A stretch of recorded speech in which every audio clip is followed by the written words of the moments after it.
ഇന്ത്യയും റഷ്യയും തമ്മിലുള്ള ദീർഘകാല പ്രതിരോധ സഹകരണം ഇതിനകം തന്നെ ശക്തമാണ്.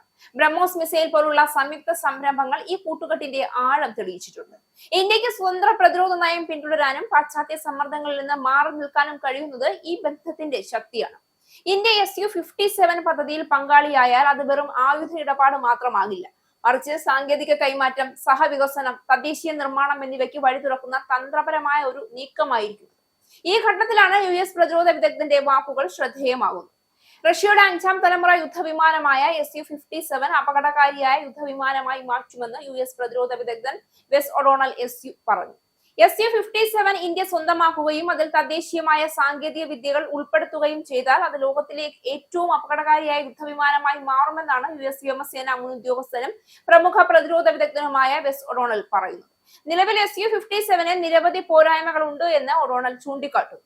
ശത്രു റഡാറുകളുടെ കണ്ണു വെട്ടിക്കാനുള്ള സ്റ്റെൽത്ത് ശേഷി അമേരിക്കയുടെ F-22 വിമാനങ്ങളെ അപേക്ഷിച്ച് വളരെ കുറവാണ് ഇതിന്. കൂടാതെ ഇതിന്റെ റഡാർ സംവിധാനങ്ങൾക്കും സോഫ്റ്റ്വെയറിനും പല പരിമിതികളുമുണ്ട്.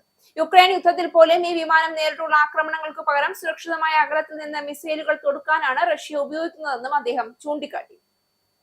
എന്നാൽ യുദ്ധവിമാനം ഇന്ത്യയുടെ കയ്യിലെത്തുന്നതോടെ കഥ മാറുമെന്നാണ് ഒഡോണൽ പറയുന്നത്. SU-57 ഇന്ത്യൻ സാങ്കേതിക വിദ്യകൾ ഘടിപ്പിച്ചാൽ അതിന്റെ പ്രകടനം അടിമുടി മാറും.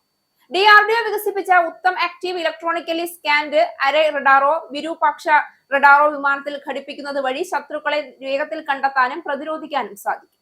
സുഖോയ് 30 MKI വിമാനങ്ങളിൽ റഷ്യൻ എയർഫ്രെയിമിൽ ഇന്ത്യൻ പാശ്ചാത്യ ഏവിയോണിക്സ് സമന്വയിപ്പിച്ച് ഇന്ത്യ വിജയിച്ചത് ഉദാഹരണമായി അദ്ദേഹം എടുത്തു പറയുന്നു. നിലവിലെ ധാരണകൾ അനുസരിച്ച് റഷ്യയുടെ സഹായത്തിനായി കാത്തുനിൽക്കാതെ തന്നെ സോഫ്റ്റ്വെയർ പിഴവുകൾ തിരുത്താനും കാലോചിതമായ മാറ്റങ്ങൾ വരുത്താനും ഇന്നത്തെ ഇന്ത്യക്ക് സാധിക്കും. ഇന്ത്യയുടെ സ്വന്തം മിസൈലുകളും ഡേറ്റാ ലിങ്കുകളും വിമാനത്തിൽ ഘടിപ്പിക്കാം. ചൈനയുടെ J-20, പാകിസ്ഥാന്റെ J-10C എന്നിവ ഉയർത്തുന്ന ഭീഷണികളെ നേരിടാൻ കൂടുതൽ കരുത്ത് ലഭിക്കും. എങ്കിലും ഇന്ത്യയുടെ സാങ്കേതിക വിദ്യകൾ സന്നിവേശിപ്പിച്ചാലും ഇതൊരു സമ്പൂർണ്ണ സ്റ്റെൽത്ത് വിമാനമാകില്ല എന്നാണ് ഒഡോണൽ പറയുന്നത്. ഇന്ത്യൻ സാങ്കേതിക വിദ്യ വിമാനത്തെ കൂടുതൽ അപകടകാരിയാക്കുമെങ്കിലും ഇതിനെ ഒരു അദൃശ്യ വിമാനമാക്കി മാറ്റാനാകില്ല എന്ന് അദ്ദേഹം പറയുന്നു. വിമാനത്തിന്റെ അടിസ്ഥാന രൂപഘടനയിലെ പ്രത്യേകതകൾ കാരണം അമേരിക്കൻ വിമാനങ്ങളായ F-22, F-35 എന്നിവയ്ക്കൊപ്പമുള്ള സ്റ്റെൽത്ത് ശേഷി ഇതിന് ലഭിക്കില്ല എന്നാണ് അദ്ദേഹം വാദിക്കുന്നത്. ഇന്ത്യയുടെ തദ്ദേശീയ 5ാം തലമുറ യുദ്ധവിമാനമായ AMCA 2030കളുടെ പകുതിയോടെ സജ്ജമാകുന്നതുവരെ സുഖോയ് 57 ഇടക്കാല മാർഗമായിട്ടാണ് ഇന്ത്യ കാണുന്നത്. ചൈനീസ് പാക് ഭീഷണികളെ മറികടക്കാൻ ഇത് പര്യാപ്തമാണെന്നാണ് ഇന്ത്യയുടെ വിലയിരുത്തൽ. ഏകദേശം $7 മുതൽ $8 ബില്യൺ ചെലവിൽ 36 മുതൽ 40 വരെ സുഖോയ് 57 വിമാനങ്ങൾ സ്വന്തമാക്കുന്നതിനായുള്ള ചർച്ചകൾ പുരോഗമിക്കുകയാണ്. HAL നാസിക്കിൽ ഇവ നിർമ്മിക്കാനുള്ള സാധ്യതയും പരിശോധിക്കുന്നുണ്ട്. ഗവൺമെന്റ് ടു ഗവൺമെന്റ് ഇടപാടായി ഇതിൽ കുറച്ച് യുദ്ധവിമാനങ്ങൾ നേരിട്ട് വാങ്ങുന്നതും പരിഗണിക്കുന്നുണ്ട്. ഇത്തരമൊരു ഇന്ത്യ റഷ്യ പ്രതിരോധ കൂട്ടുകെട്ട് ശക്തിപ്പെടുന്നത് അമേരിക്കയ്ക്ക് ആശങ്കയുണ്ടാക്കുന്നു എന്നതാണ് യാഥാർത്ഥ്യം.